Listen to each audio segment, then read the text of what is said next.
لە ناوچەی کۆنی مووسڵ سەنتەری پارێزگای نینەوە باکووری عێراق ژمارەیە ئۆتۆمبیلی کلاسیکی نمایشێکی تایبەت و سەرنجڕاکێشیان ئەنجامدا. نمایشەکە لە نێو وێرانکاریەکی شاری مووسڵ دوای کۆنتڕۆڵکردنەوەی لەژێر دەستی داعش ڕێکخرا.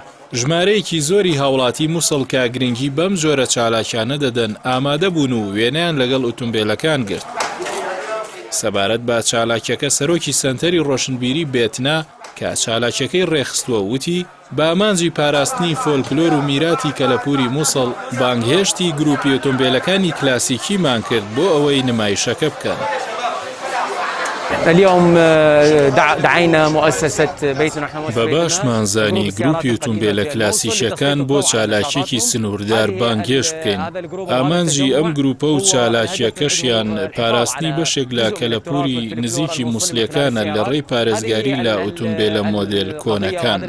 لە ڕاستیدا پاراستنی ئەم ئۆتۆمبیلانە و بە خاوێنی هێشتنەوەیان پێویستی بە پشتیوانی مادی و معنەویە. لە هەموو جیهانیش ئەم جۆرە چالاکیانە لەلایەن کۆمەڵە و سندیکای تایبەت بە خۆیان بەڕێوە دەبرێن. بۆیە ئێمەش داوا دەکەین بایەخی پێویست بە ئۆتۆمبیلانە بدرێ و پشتیوانی خاوەنەکانیان بکرێ. پشتیوانیەک شایستەی بەهای کلتوری ئۆتۆمبیلەکان بێت.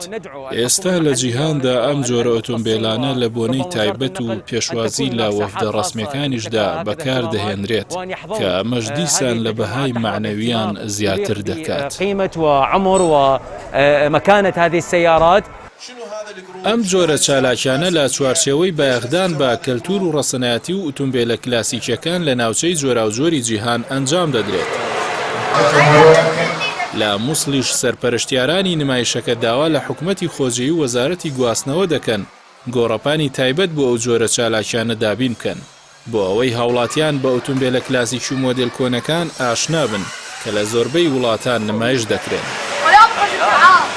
لە کۆتایی چالاکیەکەشدا بڕوانامە بەسەر خاوەن ئۆتۆمبیلەکانی بەشداربووی نمایشەکە دابەش کرا. شكرا لتلبيتكم دعوتنا والى اللقاء في نشاطات قادمه. شكرا.